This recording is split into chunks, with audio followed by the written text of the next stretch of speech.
Welcome to The Backline with Rob and Adam. My name is Adam Colley, alumnus of the Sacred City Main Stage. And my name is Rob Norman, author of the cool improv book, Improvising Now, a Practical Guide to Modern Improv. Rob, two different moods going on today. You might be a little tired because you were traveling. Where were you? What did you get up to? Well, with our good pal, Rich Hilborn, we put on some workshops for the Ottawa improv community this weekend. So we taught 3 great workshops. We did a show, and it was a blast. It was a very nice time. I got to walk the streets of downtown Ottawa. I got to meet a whole bunch of cool improvisers. We had a really good time. It was a very successful weekend. Now, usually when you tour, you get to perform with me. Now, not having that crutch, how did you do in the shows? Well, when you can walk and run and jump, a crutch doesn't really help you. It kind of gets in the way. So getting rid of that crutch just allowed me to sprint. I could go as fast as I wanted to. I didn't have a bulky piece of wood in the way. And it was great, better than most shows I do. Oh, I get it. That's a good point about the crutch thing. Well, that's really fun. I'm really happy that you got to experience improv without me. And it felt like I wasn't there, but it felt like from the advertisements, was this kind of a big kickoff of improv opening back up in Ottawa, shows coming back, all of that? Yeah, so there's an indie group, which is really the main focus of Ottawa, which is called Improv Embassy. It was started by Danny Alon and Chris Hannay. And so they've created this kind of long-form group. However, because of Chris's job, they had to move to Toronto.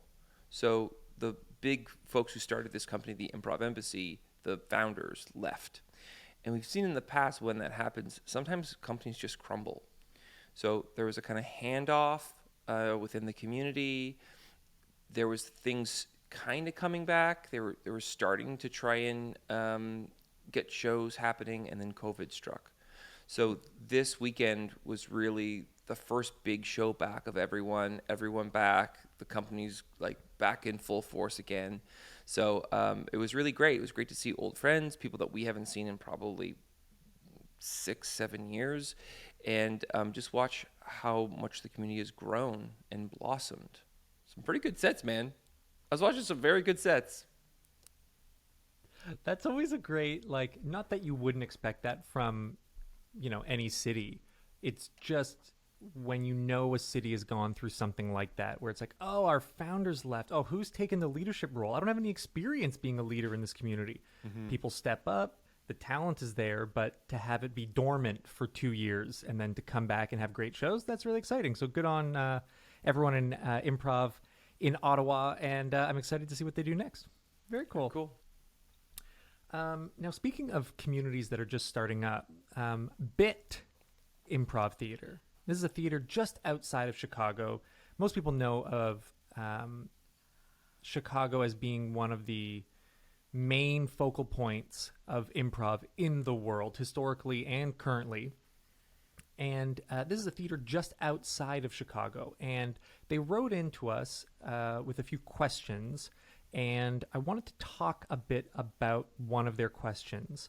And that is something that I think affects all of us, no matter what level of improviser you are, no matter what level of creative person you are. It's imposter syndrome. You familiar with this, Rob? Imposter syndrome? Me? No. Are you? I'm a very confident man. I feel very good about all the things I've done and my place in the community. Never even heard of imposter syndrome. So for people who are just listening, not watching the YouTube feed, Rob is literally shaking. No. The lies Rob tells himself usually work, but visually we can tell. Tell. Just a function. So Rob, let's just break it down. What is imposter syndrome? Well, before we get to that, I just want to just to be clear, there are actually 2 BIT theater companies because there's also the Bristol Improv Theater Company. Just want to give them a shout out. I don't know how this group outside of Chicago is going to handle this. Maybe there's some kind of pit fight that we could do to figure out which is the only bit company. I do know in Omaha there's a theater called the Backline Comedy Theater. So we'll also have to fight them at one point. Just wanted to clarify for our European listeners. Yeah, sounds good. Anyways, talking about imposter syndrome. Imposter syndrome is the feeling that you got here by chance, by luck, and you don't deserve to be here, and you are an imposter pretending to be successful. Eventually, you will be found out. And that's a big part of the imposter syndrome, which is like you have anxiety about being found out or being confronted that you aren't, you shouldn't have the position within the community that you have. And it's so funny because that feeling, no matter what level you are at, the feeling can show up even if you've been given all of the green lights by the theater you are auditioning for, the TV show that they have paid you to be on, and you still feel like, God, they made a mistake. As soon as I open my mouth, they're going to find out I got here by chance. I lucked into this. Mm. And it's a difficult thing to deal with because it's really you versus yourself, right? It's the gulf of emotional maturity where I'm just battling my previous scores. So as a person who you're responsible to be creative, you're responsible to say, "Hey, here's some things that I've thought of and I have made out of nothing." How does someone whose job is that or hobby is that, how do you deal with imposter syndrome? Well, I think there's a couple things for you to think about. Let's start with the worst case scenario, which has happened to me for sure. You have anxiety that you don't belong. And so you go on stage to go improvise, and you have these thoughts that you're not funny, you're not good, you're not special, you're not unique, you don't deserve to be there, everybody hates you. Those are the thoughts that are running in your head. You try and do a scene. Because you're not present in the scene, you're thinking about how everyone hates you. You do a bad scene, which confirms the thing that you think in your head. So it becomes a cycle. This anxiety becomes a cycle for you. And you know, with anxiety, it's weird. Like sometimes when you have a kind of anxiety, you can't win because either either your anxiety isn't true and you're a crazy person, or your anxiety is true and you live in a nightmare world. So, you know, the anxiety can almost be a form of wish fulfillment where you're kind of chasing some kind of release from this fear. I know that, like, for me personally, 2008, I got home invaded. 4 guys broke into my house and they messed up everything. And like after that, I would find myself walking through bad neighborhoods late at night because I was like, I had this anxiety that they were going to come back. And I felt like, oh, if I walk through a bad neighborhood, maybe I can recreate the trauma that happened to me. It never happened. No one ever stopped me. No one ever gave me a tough time. But I think that was very telling for me about how anxiety works. A very clear example of I want to know that I'm not crazy feeling this thing. So imposter syndrome can work that way. How do you deal with it? So now that I've laid out the nightmare scenario of how bad it can be, let's talk about how you might deal with it. Well, like all anxiety, I would say that anxiety isn't real. It's a little demon sitting on your shoulder. It's a little imp whispering pestilence into your ears. And I think if you can make it outside yourself and recognize that it's a thing unto itself, it isn't you, it isn't your brain giving you important information, that in fact it's something separate from you, then I think you can deal with it better. Because when I feel anxiety now, I go, oh, well, that's actually not true. That's just my anxiety kicking in. And he's a separate guy, and he's not correct. He doesn't have eyes, he doesn't have ears, he doesn't have a mouth, he doesn't have a brain, he's not creating thoughts. All he can do is tell me something bad is about to happen to you. So yes, anxiety is a separate thing for yourself. And then you're going to find different ways to cope. You're going to find different ways of things that might work for you. You know, one of the things that helped me a lot was going into a show and being the first one in the first scene of a long form set. That helped me a lot because I always thought to myself, well, that's the worst scene I'm going to do all night. All I have to do is do slightly better than this scene in the next scene, and I succeeded. And that philosophy took a lot of pressure off of me because the first scene is usually the worst scene of the night. And it's probably easy. It's easier to follow that than waiting till the end of the show where someone has kind of stumbled into a very funny scene that has rolling laughs and then try to follow that for your first scene. I wouldn't recommend that if you have anxiety. Yeah, I remember hearing a definition of anxiety which helped me, which was anxiety is your fear of the future mixed with your underestimation of your own ability to cope. And thinking like, right, God, everything I've ever dealt with, I've survived up to this point. Like everything, every heartbreak, every job loss, every struggle, you've made it through. And thinking about that, it's like, well, okay, if my anxiety is I'm going to be found out as a fraud, someone asked me to be on this Herald team, I'm on it. I don't know if I'm going to be good. My first show, they're going to realize I don't know how to make a connection. I don't know how to do a second beat. And then following that through of, okay, well, then what? Well, then maybe I get kicked off the team. Okay. And then what? Well, then I'll feel a lot of like shame and guilt and fear. And then what? Well, then I'll probably find another team, or I'll start a team and get better at it. And then you just figure like, well, at the end of this, I'll probably just keep going in a different path or a different direction. And that's a huge if, because all of this feels like, for me anyway, is these feelings help prevent the shock of the feeling when it happens, right? Of being found out, hey, Adam, you fooled us. You actually suck at this. My body's telling me, hey, if I think that about myself ahead of time, maybe I can prepare for that moment. And that's all. Now you're not thinking about your show. Now you're thinking about the failure of the show. And what a horrible place to go into to try and be creative. Another thing I just heard yesterday, which I loved, of like, creativity is when intelligence has fun. And I was like, oh, that's a lot of fun. But when you're in the mindset of fear and doubt, super hard to have fun. Yeah. And the most infectious people that I've seen on stage are the ones who are clearly enjoying themselves. Yeah, it's also interesting to me thinking about the people who have this kind of imposter syndrome or have this anxiety probably haven't failed yet. Isn't that interesting? So if you have this feeling, it's very likely that you have not failed yet. Malcolm Gladwell, one of his books, talk about people, they were doing these stats after World War II, and they were looking at soldiers who had the most confirmed kills. And for some reason, there's like, most soldiers don't kill anyone, and then there's people who have like 50 kills. And you're like, what happened? Like, let's figure out. The American military is figuring out, well, what are these super soldiers? Like, what's their secret?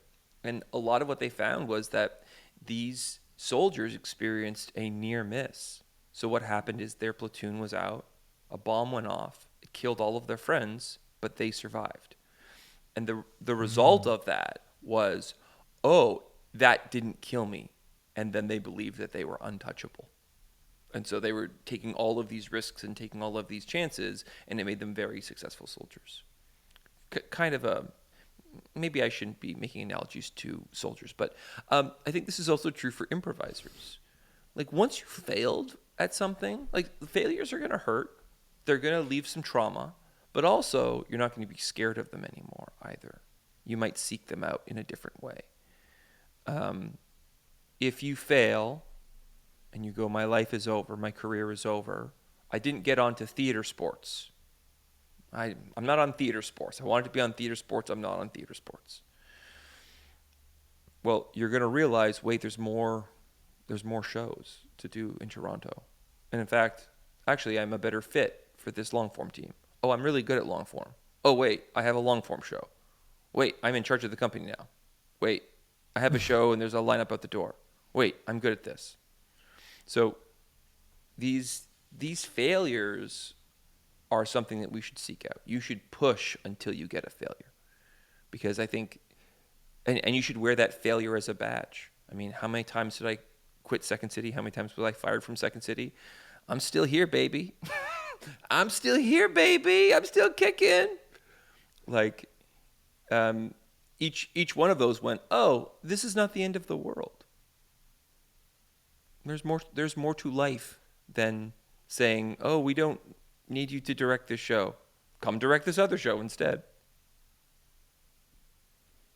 Yeah, it's very freeing, the feeling of, oh, I'm riddled with fear, or I'm riddled with anxiety, and then being like, wait, I've been here before. I felt this about my audition for the conservatory. But I made it through that. Everything was fine. So just recognizing you're going to have this fear again. You've had it before, and you have it right now. Okay, that for me felt very comforting, of knowing like, oh yeah, this thing just comes up, and then it goes away, and then it comes up. For improv, though, it feels like, God, you're doing the ultimate art form where the success is not guaranteed. Right? There's so many circumstances that have to go into improv, that have to click for things to go well. So when you're dealing with an art form that is not guaranteed, how do you stay confident in the middle of a show or a scene when you're feeling like, uh-oh, I'm letting this down. This is all my fault. Well, as someone who maybe felt like a bit behind in my improv, I felt like maybe my peers were stronger than me at one point in my career. When I had a bad show, I went, oh my gosh, this is revealing. This is shame in action. Now everyone knows what my actual ability level is, and oh my God, I'm humiliated. But I can tell you from the other side of having a very long improv career that I've done enough shows, and I've done well in enough shows, that when a failure happens, I'm not going, oh no, I'm revealed that I'm bad at this. I know I'm good at this, at least mediocre at this, better than average perhaps. You can't take away that success. You can't take away the shows that you've killed at. So when a failure happens now, I go, well, why did it happen? Oh, me and Adam had a fight. Oh no, I was tired. Oh no, we tried to, in our tour schedule, cram 3 shows, 3 flights in 3 days. Like, those are all things that are very practical reasons why you didn't well. It's not a reflection on you. So if you're inexperienced, I understand why you might feel that way. But once you've done a couple shows, successful shows, then you realize, oh, these smaller failures, they don't mean anything. Yeah, and I think when you think about being in a show or a scene, and your mindset goes to, uh-oh, I need to now prevent failure. I just did something bad. I can't do something bad for the rest of the show. Again, puts you in the exact opposite mind frame of what you need to be in to have fun, typically, in improv. And so I always like to think, well, look, you can't pause a show, and you can't go backwards in a show. So if you fucked up in one way, or if you feel like, oh no, I'm not contributing, you have some options, right? Why put yourself through a anxiety-ridden 25-minute set if after minute 3 your heart's racing and you're like, oh my God, I don't want to be here, I don't want to be here. Cool. Not everyone needs to be in every scene. There are lots of jobs that you can do to take the pressure off yourself. Okay, cool. There's someone in the crowd and I'm freaking out. Okay, just worry about editing a scene. Just look out for the people on stage who are maybe having a great time. Maybe they're feeling fancy free. Have an edit. Have a scene paint. Have a tag it. What's up, Rob?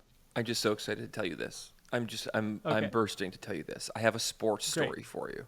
Are you ready? A sports analogy from me to you. Talk about imposter syndrome. Go ahead. Okay. So My family, you're not allowed to play hockey. We weren't allowed to, like, you play street hockey, but you couldn't play like ice hockey. So like, I was never great at hockey because I didn't have any practice. I wasn't playing in a league or anything. And so when we play floor hockey in gym, there are these guys, and the guys who are on the hockey team are the coolest guys in your grade, right? Like, they have their own little crew, they have their cool jackets just embroidered, and the hockey guys, they get to pick the teams.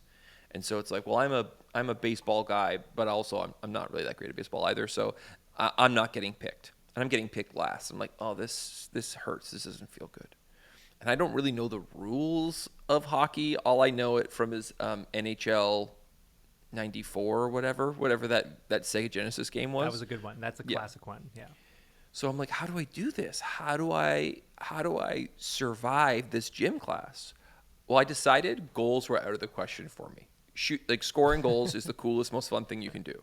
But I'm not going to do that. I'm not going to embarrass myself. So I decided, and these teams in gym class, they're like 15-person teams. Like, everyone's playing. So it's a real mess. And so I decided I was going to be a defenseman, and I would never go past center line.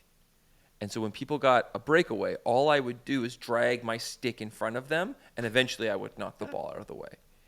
And it actually made like a big difference in the game. Like, they could not score. I was like a second goalie or something. And I found myself, when I was getting picked, that one time, I forget who it was, but some kid was like I got picked very high, like maybe 4th or 5th. And they're like, why are you picking him? And he goes, he's a good stay-at-home player. We need him. And I went, yeah, stay-at-home player. All right.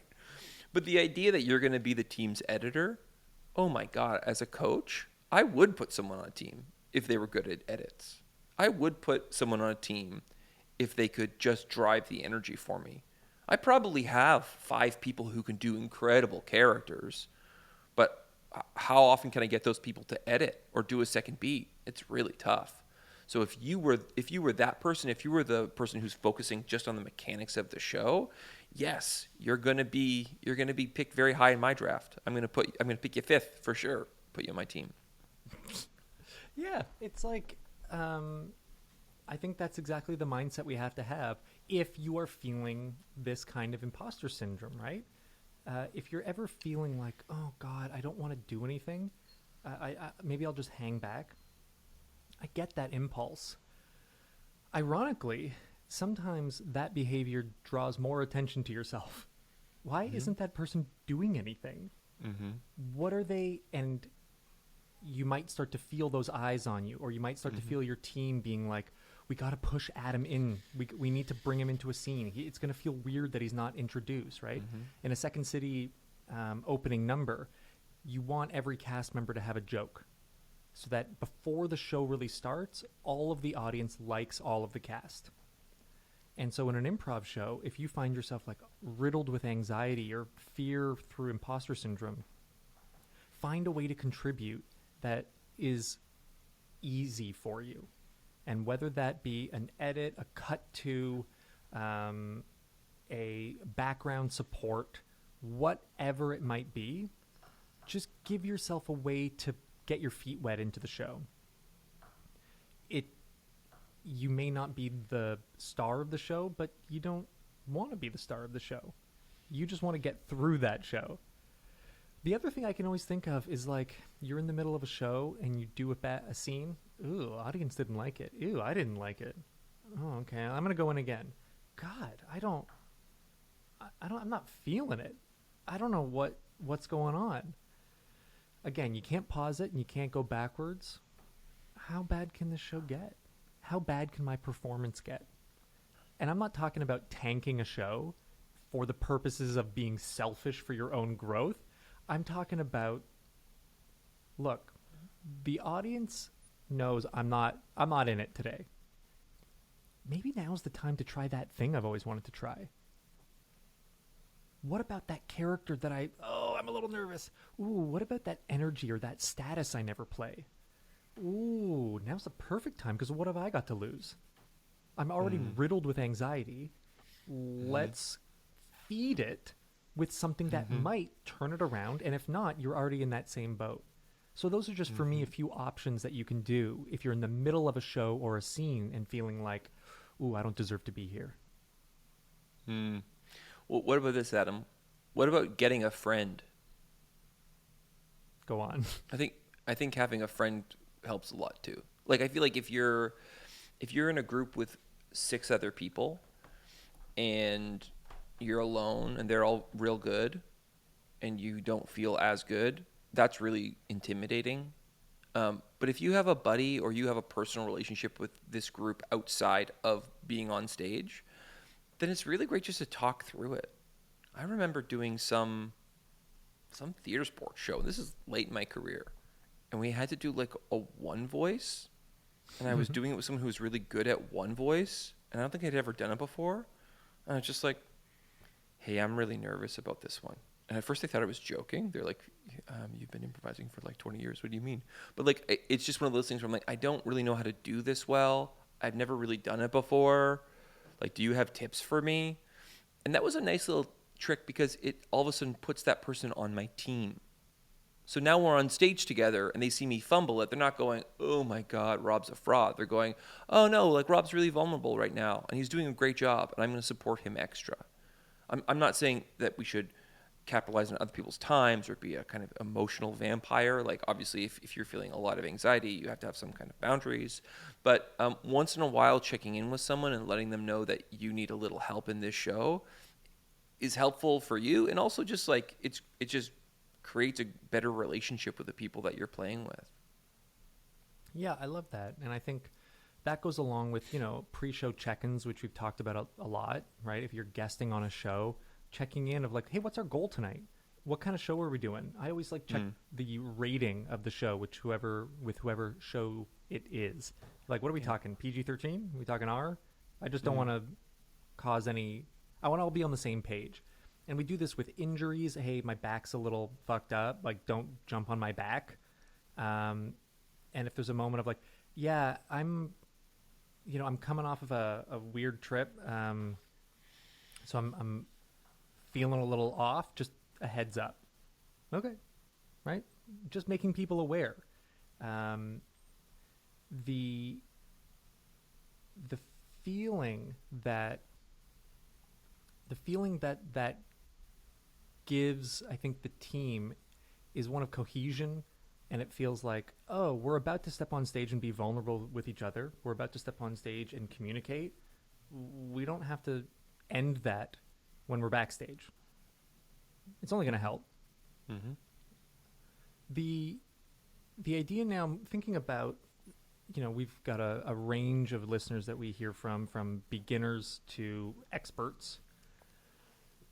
That comes with a different anxiety. The level of status or experience that you have in your own community, that can create new situations for imposter syndrome.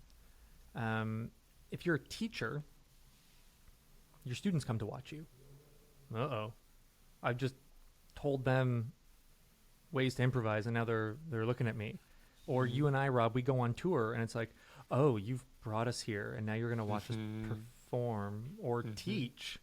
And in the middle of the class, everyone looking at you being like, what the fuck are you? We brought you for this?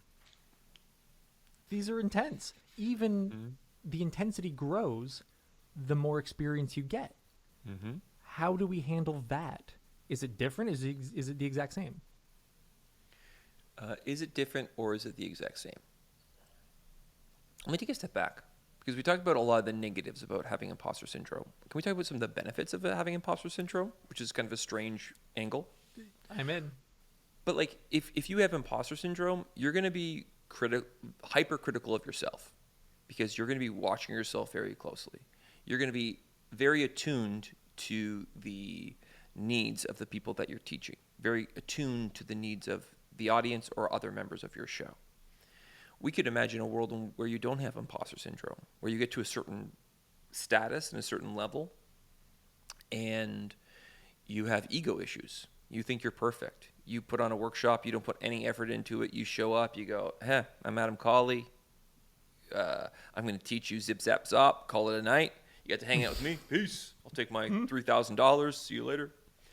So I think it's tricky because sometimes our imposter syndrome or our anxiety can our anxiety can dress up in actually a kind of self-critique, which I think is very important. Like if I am going to show up on tour and teach you something, then I have to back it up with a show on stage. If I'm going to teach you something and claim that this is the most incredible workshop, I can't teach you a Herald but call it the Norman and walk away. Like I actually have to teach you something new and worthwhile. So hopefully you have put in the time and the effort and the work where when your anxiety pops up, it goes, hey, is this worthwhile? And you go, well, yeah, I spent the last 10 years perfecting this. I tried it on 3 different teams. I taught in classes back home. If this group doesn't like what I'm teaching, and that's completely up to them if they don't, I know that this is worthwhile.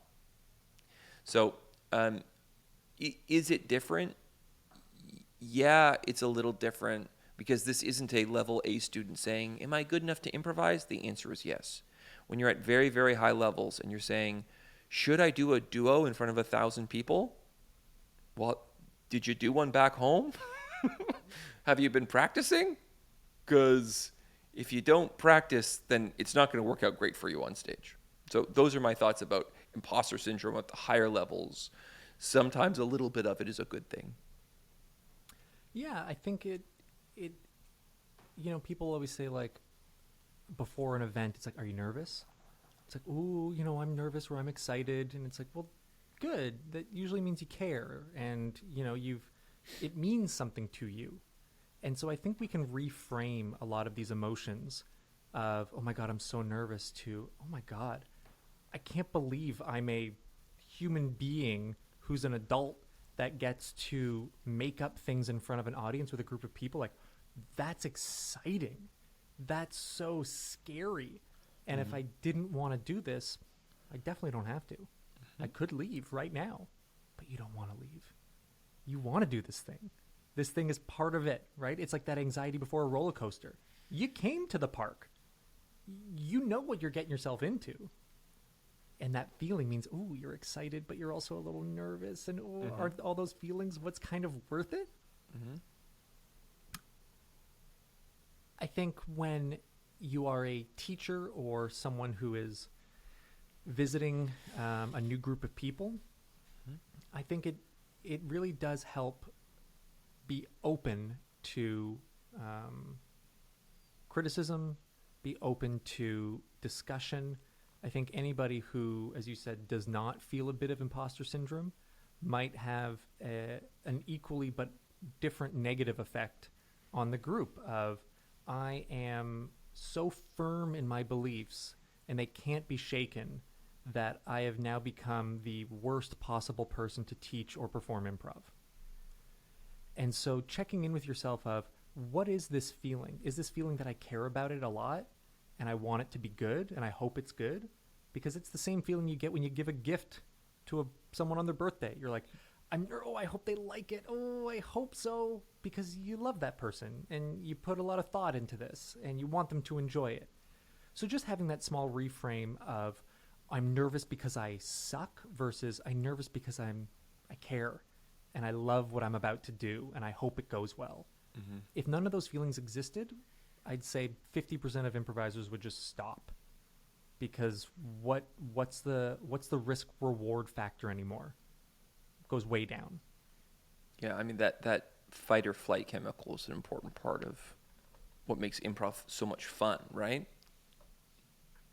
And I remember doing way long ago doing stand-up at Humber College and feeling such an odd emptiness after a show, whether it was good or bad. And just because I'm like sitting there by myself, just thinking about it and then doing improv and you're like, oh, I at least get to share this with one person, the failures and the success. And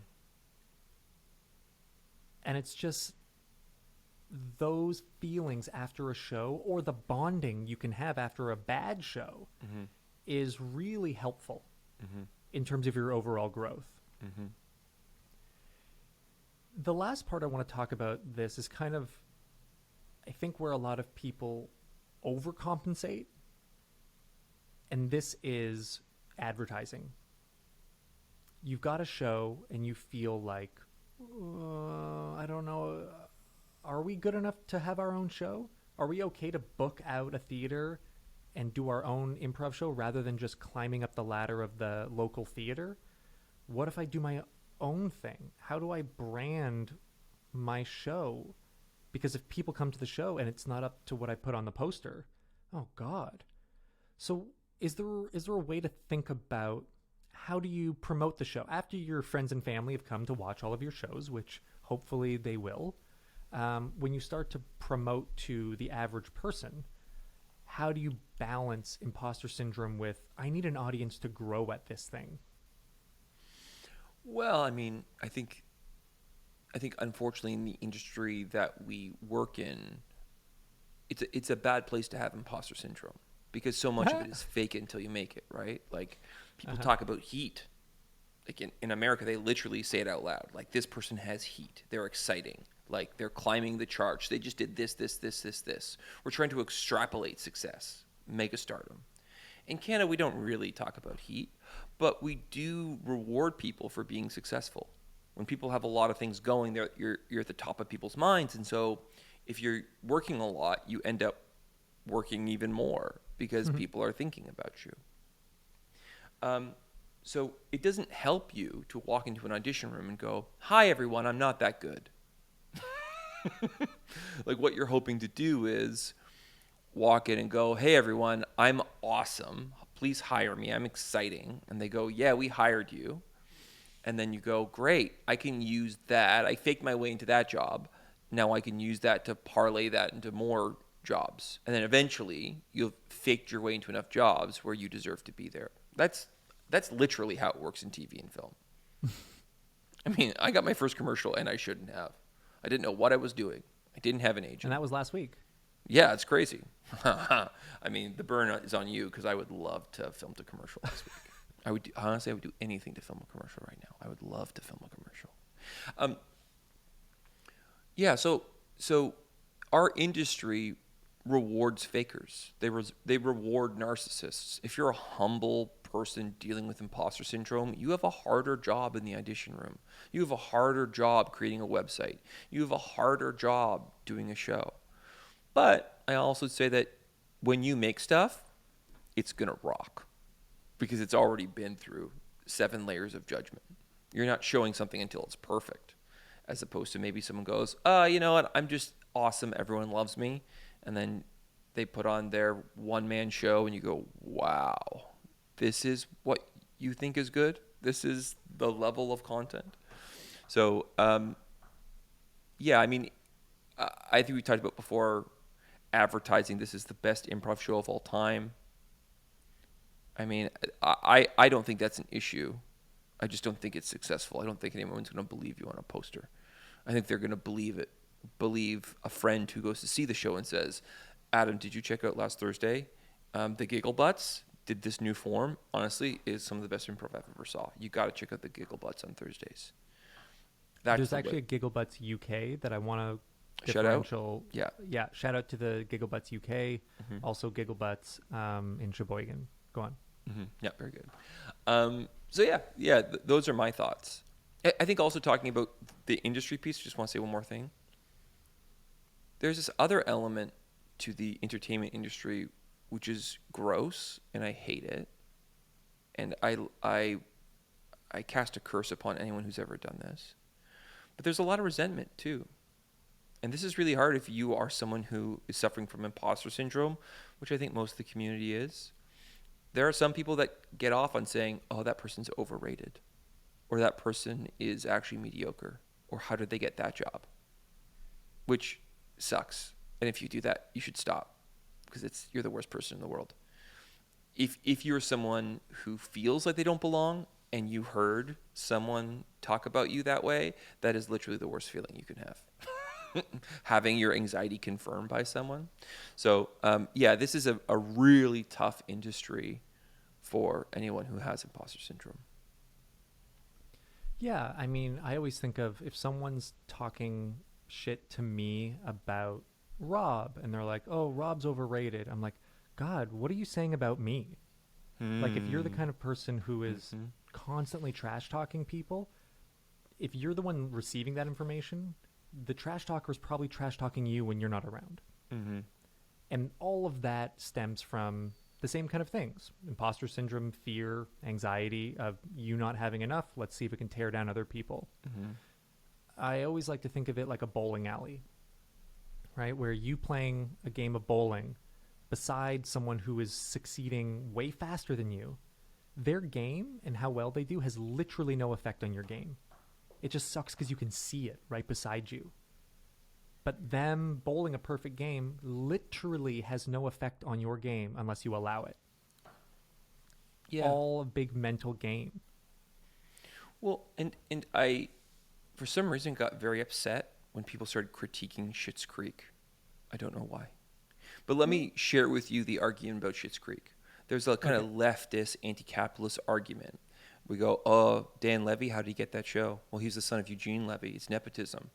Oh, now he has an Emmy, especially when they won all those Emmys. People were going nuts and being hypercritical and very cruel. And my thoughts were, this is a kind of entitlement. Because what you're basically saying is, anyone could have done what Dan Levy did. Anyone could have made Schitt's Creek. And so it's not fair that you got to make it because your dad is famous. And my response is, cool. Where's your screenplay? I mean, where's your teleplay? Where's the short that you made? Prove it. Prove that you could make your own Schitt's Creek. Go do the actual work. And the answer is you don't want to do the work. Because when you do the work, you're going to be exposed that maybe you don't have those skills. But we should be rushing to be exposed. Because you're not exposing your lack of ability or skill or talent to the world. They're going to forget. They don't care. They're not looking at you being like, uh-oh, Adam's not good with guilty scenes. He's never going to make it. Don't bring him in. Guilty scenes. He had a guilty character. I didn't buy it. His hairline is too rigid. I don't like it. What you're actually going to do is you're going to expose yourself to the areas that you need to improve. And if you're chasing creating a perfect product, if you believe Schitt's Creek to be a perfect show, maybe you do, maybe you don't. If you're chasing that, well, that's exactly what the goal is supposed to be. So instead of being resentful and entitled and talking shit about someone, go do the thing. Go put on the improv show. Go rent the space. Go write the script. Go film the thing. And let that be your middle finger to the world. But the issue is that imposter syndrome mixed with resentment creates some really nasty people in our community. And you're right. The minute I see that energy, I'm like, I'm out. Peace. I want to hang out with people who make stuff and who try and who fail. And yeah, I got into this to make things, not to talk about what I would make if I could. And I don't think anyone has gotten worse from creating something that they're striving towards. That improv show, that teleplay, that half hour, probably after you're done creating it, you learned a little, you got a little more experience, and you're probably going to be better at that thing.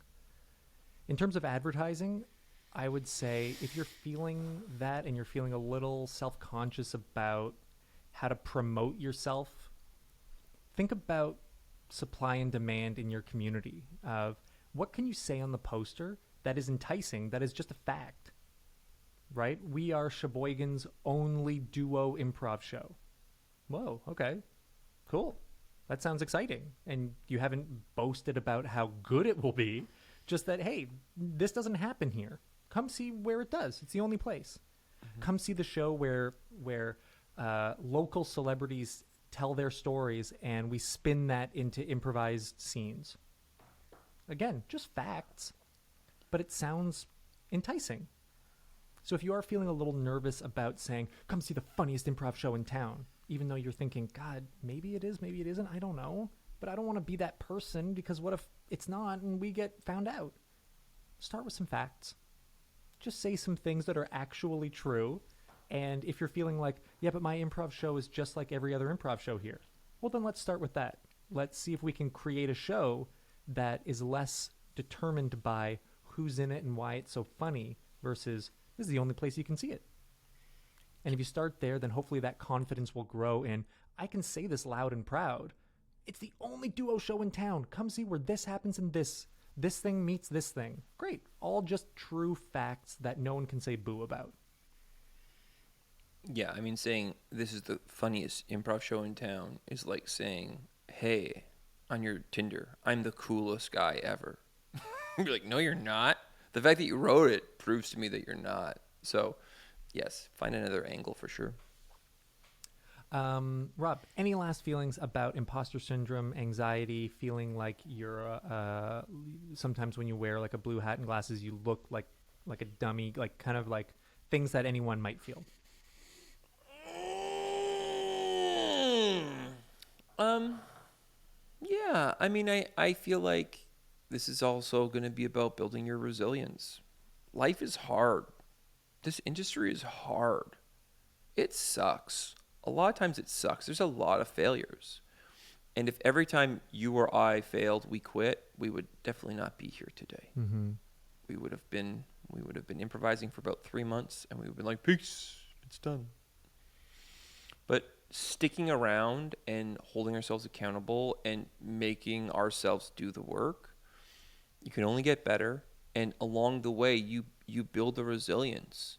So now that when people are saying horrible stuff like your blue hat and glasses make you look like a dummy, I can handle it because I know that that's not true. Glasses make people look smart. So I look really smart. Yeah, it's so true. I remember my first audition for Second City and then not getting a call back and thinking, I have to wait a whole year? I have to wait a year? Well, the time's going to pass anyway. Mm-hmm. You can either spend it getting better and taking those risks, facing those challenges, because if you choose not to face them and wait, the same amount of time is going to pass. And you're just delaying the inevitable, which is, if I really want to get better at X, I'm going to have to face some things that are going to be tough. And the sooner you face them and get comfortable with facing them and knowing that it's never going to go away, because every success level that you reach, new challenges arise. And then you burst past that and you become successful at this new art form. Well, now that brings new challenges. So just getting used to it and feeling like, yep, it's never going to go away. Let's just get better at managing it. And you're not alone. Everybody who listens to this podcast, the people who host it, we've all dealt with it and will continue to deal with it. And so hopefully that brings a little comfort in knowing that we've all gone through it. We're still here. You can too. I have one more thing to say. Oh, As someone who's spent a lot of time on audition panels where people get hired, mm-hmm. I've watched people hire people for the dumbest fucking reasons. Yeah. Like, I've heard feedback. I'm like, what the fuck are you talking about? Insane things. I liked his shoes, put him in the show. Like, just, one time I booked a commercial because I had a beard. They wrote in the notes, that guy has a beard. I like that beard. And I got booked. So if you have imposter syndrome, if you suck completely, guess what? The people in charge are stupid and they make mistakes. You could be that mistake. So rock and roll, stick in it. Rock and roll, baby. Keep working. Be the mistake. Be the casting error that gets you the job. All you got to do is stick around. Rob, anything cool on stage, off stage that you are excited about? I had an experience off stage while watching someone on stage, which I thought was just so incredible.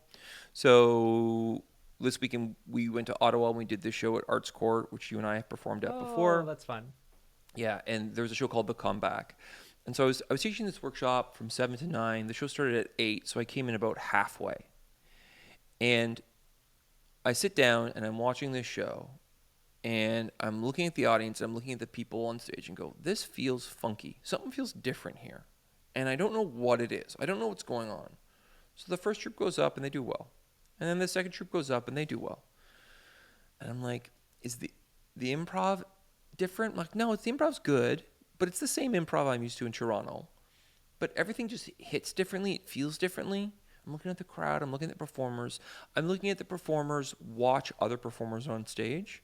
And I went, oh, I know what it is. Everyone wants to be here. Like, the audience is having a blast. They're so excited to be here. The performers are so grateful and so happy to be here. and the people watching the performers are so excited watching their friends perform. And it felt like a kind of improv show that I haven't been a part of in probably a decade or two. Like Whoa. no one here is resentful, no one here is grumpy, no one here is here for their career. We're all here for the love of improv. And so that was a very special feeling for me, and it just made me like wake up and went, oh yeah, like I want to do improv shows where everybody's excited and happy to be there. I would rather have people jonesing to be on stage than, cramming people into the show who maybe have done 5 other shows that night. They're tired. So the joy of improv is the thing that I'm bringing to my one cool thing this week. Lovely. I Yeah. like that. Mine is very different, but something that does bring me a lot of simple joy. There's I love alcohol culture and just like the kind of rules around it, the what's the word? The Drinking problem. The drinking problem. No, but what's the thing where you're like, oh, I have to touch this twice before I leave the house. Not Superstition. like an OCD. Superstition. The superstitions around it, like the cultural, like made up rules that you don't know where they came from, but they just happen. Anyway, there's a great Twitter account called Pints Drank, and all it is pictures of different pints from around the world. So it'll be like someone drinking an Egyptian beer in front of the pyramids, and it's not the people, it's just the perfectly poured pint in the glass with the background. And so you just get to see the world and the different styles of beer and how people drink their beer. It's just a lot of fun for me. So all they do is they repost people who take a picture of wherever they are in the world, what the drink is, they email it to them, and then they'll just release them. And so it's just a really fun thing to see how people around the world enjoy drinks. And I really like it. I mean, you should go, hop on your bike, go to somewhere iconic in LA, and go get on that website. That's a good goal for you to have. What makes you think it's in LA? No, you could take a picture you mean of take a LA, picture. go like get the Hollywood sign and get a brew. Make that your goal. The fact that you don't think I've already sent in pictures. I sent in some Guinness pictures from Toronto, and so far haven't seen them. But what but you is know there what? to see in Toronto? Yeah, it was on the Danforth. It was No one's was putting more a of the picture of the pints. Danforth on a website, my friend. Pyramids. with an Irish beer in Greek town. It's oh my gosh, it's the pyramids. It's the Arc de Triomphe. Oh, it's a Greek restaurant. Okay. Those bike lanes look dangerous. Why is the ground so dirty? Well, Robbie, thank you for another good conversation about this. How do you feel about imposter syndrome? How have you dealt with it? You can always reach out to us at The Backline Pod on Facebook and Twitter, at The Backline Podcast on Instagram. You can stay up to date with new episodes where we are touring. And as always, this podcast is brought to you by the Sonar Network. You can always subscribe, leave a review, because that helps other improvisers find us. Share this around with all your pals. And Robbie, we will see you next week. Bye.